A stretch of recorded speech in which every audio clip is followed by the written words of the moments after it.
Fala aí pessoal, tudo bem? Hoje nós temos um vídeo absolutamente especial, porque eu tenho um convidado especial, o professor Ricardo Alberto Pereira.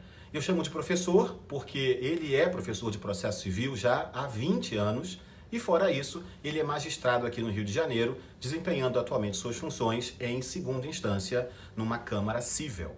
E a gente veio aqui hoje mostrar para vocês o ponto e o contraponto de uma questão nova. Só que essa questão nova parte de uma questão que já vem sendo debatida há algum tempo. Não é isso, Ricardo? Exatamente. Essa questão vai ser assim debatida. Eu vou explicar qual é a questão, a gente ouve a opinião do professor Ricardo, depois vai ouvir a minha opinião, e a gente já sabe que a gente vai brigar nessa parte. Sempre briga, a verdade é essa. E aí depois eu vou mostrar qual é a questão nova. Então, dá uma chance pra gente, ouve o vídeo até o final, assiste até o final, porque a primeira questão é batida, mas a que vem depois, essa é absolutamente nova. Eu ainda não vi no mercado muitas pessoas falando sobre isso. Tudo bem? Bom, a questão mais velha é sobre o cabimento do agravo de instrumento. Aquelas hipóteses previstas lá no artigo 1015, elas integram um rol fechado? Um rol taxativo? Não. E aí ninguém discute. Porque, na verdade, se aquele rol remete para outras hipóteses previstas em lei, no próprio código, não é isso, Ricardo? Exatamente. Ou em legislação esparsa, como na lei de falências e recuperação de empresas, então aquele rol é aberto. O que se quer perguntar, na verdade, é: as hipóteses de cabimento do agravo de instrumento são típicas, ou seja, elas devem estar expressamente previstas em lei, ou será que eu posso admitir uma interpretação extensiva para hipóteses análogas? E aí você vê a mensagem subliminar de alguém fazendo assim: calma, não acreditem ainda, essa é a opinião dele, eu vou ficar um pouquinho de lado, deixar a câmera inteiramente pro professor Ricardo, eu já volto. Ricardo, toda sua. Bom, primeiro, poder gravar um vídeo com flash é sempre uma honra e orgulho. Para mim, sempre digo isso, é um dos tops de processo civil que nós temos no Brasil hoje. Vamos lá, a questão está sendo muito debatida, eu e o professor Flecha já debatemos em vários eventos, e o STJ recentemente afetou essa discussão sobre a tipicidade ou não do rol do artigo 1015. Mas vamos ser objetivo e rápido. Primeiro, por que essa discussão é importante? Se eu olhar lá atrás, no CPC de 73, gente, você vai ver que antigamente o agravo de instrumento era interposto de primeiro grau, todo processado em primeiro grau, para depois o processo então ir para a segunda instância para ser julgado. Esse mecanismo de formação do agravo foi evoluindo na legislação. Nós chegamos então no final de 73 com o recurso sendo interposto em segundo grau, sendo todo processado em segundo grau, sendo julgado em segundo grau. Por que eu tive uma evolução disso? Porque o recurso de agravo de instrumento, mesmo quando não se tem efeito suspensivo, ele segura, ele atrapalha o processo no dia a dia. Por que isso? Porque não se consegue julgar muitas das vezes a causa, o mérito pendente de um agravo. Imagina a seguinte situação: o juiz está com o processo pronto para julgar, tem um agravo de instrumento esperando para ser julgado de segundo grau sobre uma decisão de provas, como era comum no CPC de 73. O magistrado às vezes julgava uma eventual improcedência, o tribunal dizia que havia necessidade de prova e aí anulava a sentença porque o agravo de instrumento foi julgado. Então, às vezes, o juiz, mesmo sem efeito suspensivo, acabava retardando o julgamento, esperando que o agravo fosse decidido, não é isso, professor Flecha? Para depois, então, julgar. Com o novo CPC, faz o quê? Olha, toda decisão interlocutória é recorrível, toda. Umas de imediato, artigo 1015, e aí ele estabelece um rol típico, com as hipóteses expressamente previstas em lei, aqui ou fora do CPC, e diz assim: as demais, não estou dizendo que são irrecorríveis, serão recorríveis no momento da apelação, seja como apelante nas razões de apelação ou como apelado nas contra-razões de apelação. Mas o fato é, nós temos essa expressão legal para dar celeridade processual, para evitar que o agravo de instrumento fique atrapalhando, atrasando, empurrando o processo para trás. Essa é a ideia.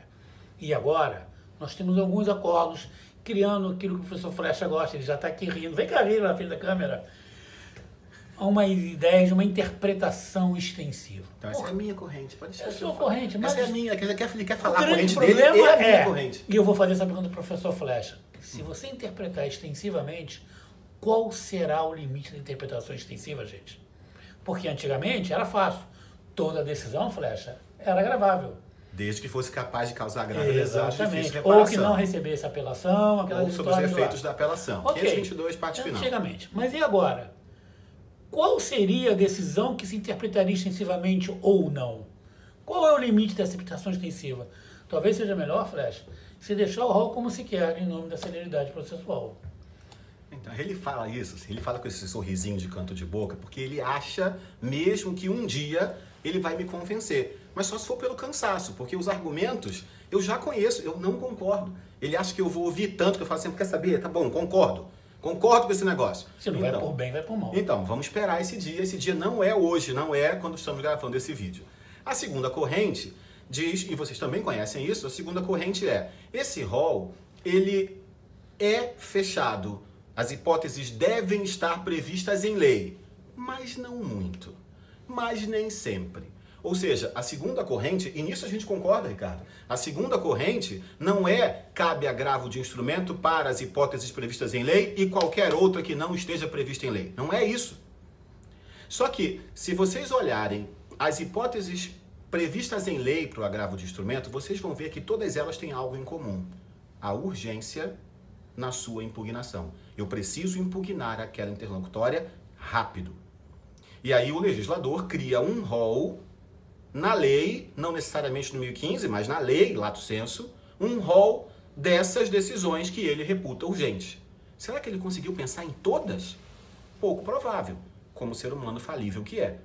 Então, eu sugiro que haja uma interpretação extensiva para permitir o agravo de instrumento para outras hipóteses de interlocutória da primeira instância que também demandem um ataque imediato, como a decisão que reconhece a incompetência do juízo.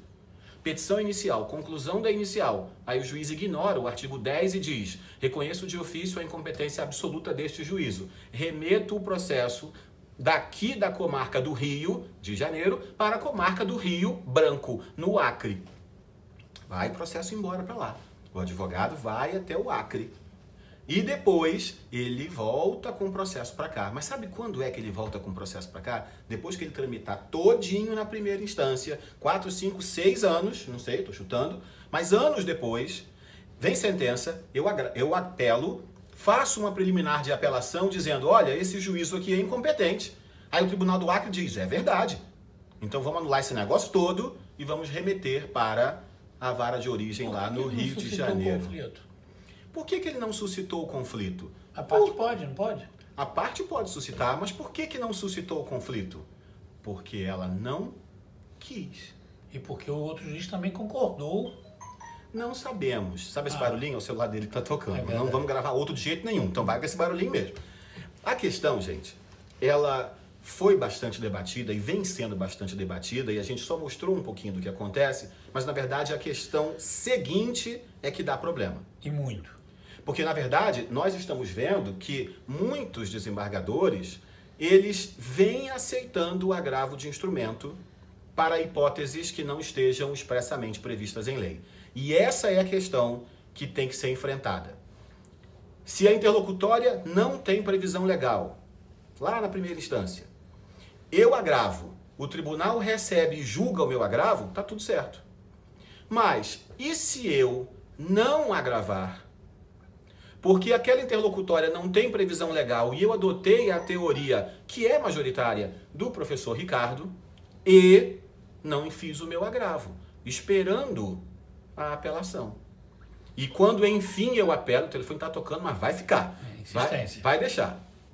E enfim, quando eu apelo e na apelação eu ataco aquela interlocutória lá atrás, a minha apelação é distribuída para uma Câmara que entende que teria cabido o agravo de instrumento lá atrás, mas eu não fiz. Então, eu teria sofrido preclusão se lá atrás você não fez, então, lamento, mas tinha que ter feito. E se não fez, preclusão consumativa, não vai fazer agora coisa nenhuma. Professor Ricardo, sua opinião? Não, aí eu acho que não, de jeito nenhum. Dentro lá daquelas normas gerais de processo civil, existem alguns princípios que são endereçados às partes e também ao magistrado. O princípio da boa-fé processual, o princípio da cooperação processual, são princípios que norteiam o processo e que se aplicam também ao magistrado.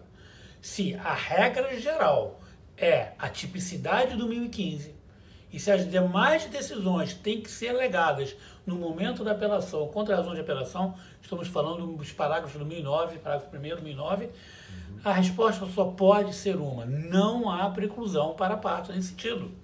Deve-se permitir, ainda que aquele órgão julgador, em tese, entendesse pela corrente que hoje é minoritária, mas que entendesse pela possibilidade do manejo do agravo de instrumento para uma interpretação extensiva, como prega o professor Flecha e outros nomes importantes, mas nesse caso não há que se falar em preclusão. Professor Flecha, concorda ou vamos discutir até sobre isso? Nesse momento, vocês vão dar uma pausa nesse vídeo, vão até a sua janela, que dá para a rua, porque vocês vão ver animais andando em pares em direção à arca. Vai chover 40 dias e 40 noites. Dilúvio. Dilúvio total. Eu acho que eles tinham percebido que era dilúvio. Os animais em pares eles perceberam. É dilúvio porque nós nunca concordamos. E dessa vez a gente vai concordar. Pelos argumentos que o professor Ricardo disse. E também pela ampla defesa, artigo 5º, 55 da Constituição, com todos os meios e recursos a eles inerentes. Se eu não puder recorrer agora, e lá atrás eu não pude recorrer porque eu entendi que se adotaria a corrente defendida pelo professor Ricardo e outros grandes nomes também, então nesse caso eu não teria recurso, porque lá atrás eu achei que não era cabível e agora também não. E ainda tem outro argumento. Se dentro de um mesmo Tribunal de Justiça há desembargadores que entendem que as hipóteses são fechadas em lei e outros que entendem que não são fechadas em lei, eu tenho dúvida. Fungibilidade? Exatamente. Dúvida razoável. Eu tenho uma dúvida razoável, uma dúvida objetiva a aplicar a fungibilidade recursal. E aí afastando o requisito do prazo. Exatamente.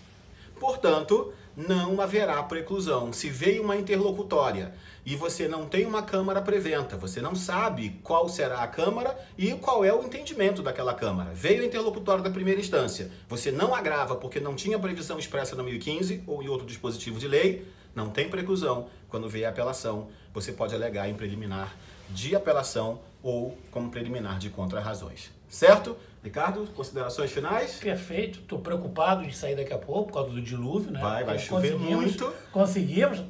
Perto de legal. Eu me diverti muito de fazer esse vídeo com você. Espero fazer outros. É que ele nunca aceita. É por isso que a gente não faz outros. Não. Isso não é verdade. Tanto que eu estou aqui e já estamos discordando de novo. E vamos fazer mais vídeos para vocês. Tchau, tchau. Obrigado, gente.